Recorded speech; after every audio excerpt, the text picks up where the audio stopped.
Dear students, good evening. Welcome to Law Excellence IAS. Let's start the discussion on today's newspaper, that is 3rd November 2020.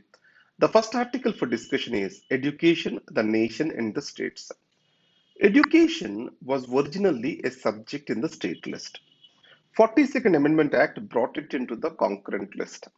Because of that, Center also started taking an important role in education. In this context, let us see the challenges to the new educational policy which is brought in by the government recently. First, there are three systems which are running parallelly in primary education or in the case of university education in India. If you come to primary education, CBSE is there, state boards are there, and after that, international curriculum like Cambridge curriculum, etc., is followed in certain international schools.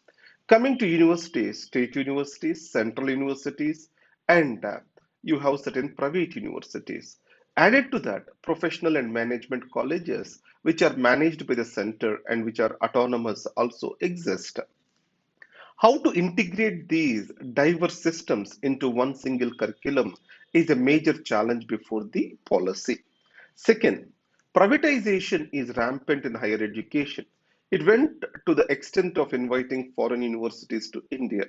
Then the questions naturally that will come up are how social justice concerns will be served, how marginalized groups will get benefit or access to this education. Third, we are trying to bring in uniformity. Whenever we bring in uniformity, the challenge will be to serve the needs of diversity. So, uniform curriculum, how it can make the education specific to various social milieu or social conditions that are existing in the country. How will it serve diversity?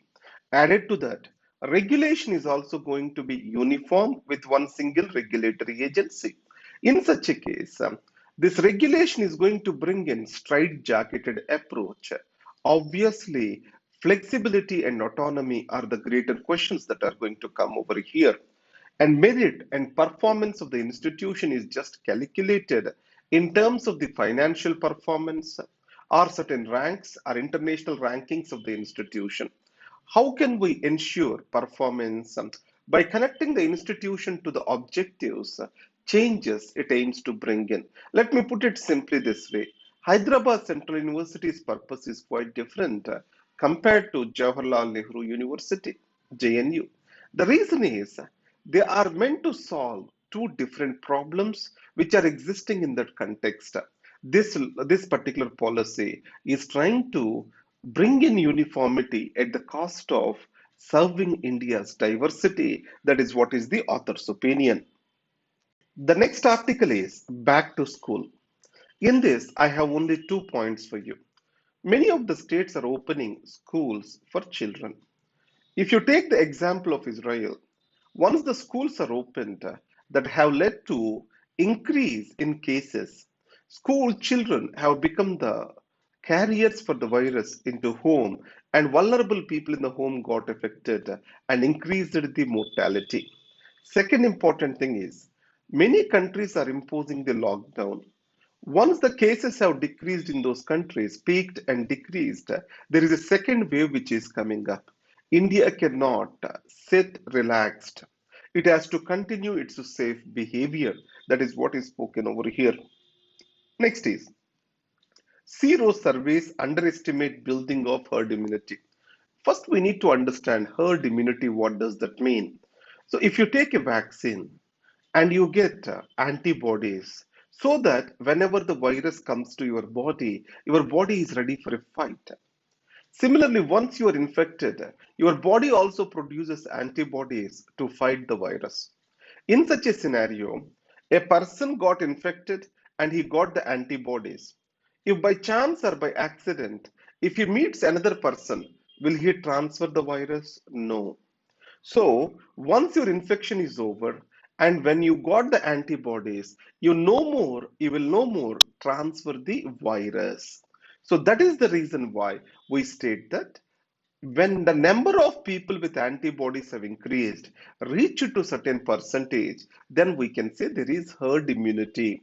The chances of you coming in contact with an infected person comes down, the chances of you coming in contact with a person with antibodies will increase who cannot transfer the disease to you. That is where herd immunity sets in.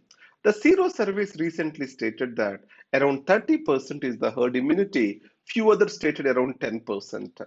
This article says that Zero surveys are unable to catch the bigger picture. Let's not go into the statistical validation these people are giving, which is unnecessary for us for our examination. The next article is End of the Tunnel. GST collections raised to 1.05 lakh crore this particular month of October. It means the economy is getting revived. Probably yes, and probably no. Why is it probably no? There are two concerns over here. One is pent up demand. For these 6 months or 8 months, people haven't bought anything. They hardly moved out of the house. In such a scenario, once the festival season has come up, probably people wants to buy something. That is what is called pent up demand. And festival season obviously has given a reason for them to buy. Is this uptick of the GST collection is due to this kind of demand that need to be verified? The next article is reinforcing RBI's accountability. To understand this article, we need to understand the word inflation targeting. It refers to the amount of inflation RBI shall maintain with its policy instruments. It is kind of an agreement between the RBI and government. It is supposed to be within 4 plus or minus 2%. In these circumstances, the RBI's mandate is not to get the inflation cross 6%. If you observe July to September quarter, the inflation is around 6.9%.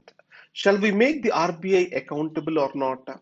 Normally, when this crosses 6%, that is upper peak, then RBI has to give reasons, remedies, and also have to ensure the timeline required for it. Did the government ask for it? Did the RBI give for it? It is not clear. So, RBI has to be made accountable, is the essence of this article. The next is the nutrition fallout of school closures. The major source of the nutrition for many school going children in India is midday meals program. Do you know how many students are served through midday meal program in India? It is close to 11.6 crore. It means almost one third of the hungry children in the world reside in India. Second, COVID-19 has made the schools to be shut. Then where these children are eating? That is the question. Government's answer is we are giving the dry ration to the families. From there, they are getting nutrition. There are two issues we need to understand here. Are the dry rations are being distributed on time in many of the states? No. Are they are distributed in sufficient quantities? No. It means dry rations are not compensating the midday meal program. That is what we can conclude. Second, the dropout rates will increase even tomorrow schools start. It is because of the economic losses.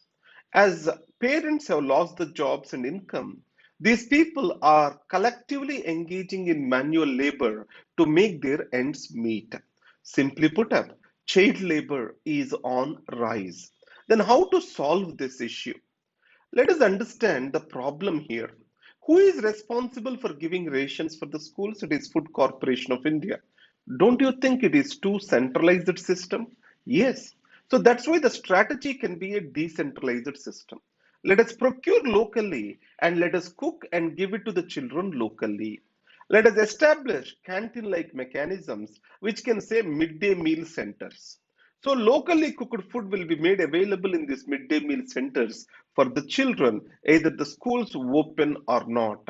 Let us not make the midday meal scheme or midday meals program subjective to the school opening. Let us continue irrespective of the school. In this case, in Odisha, there is an example.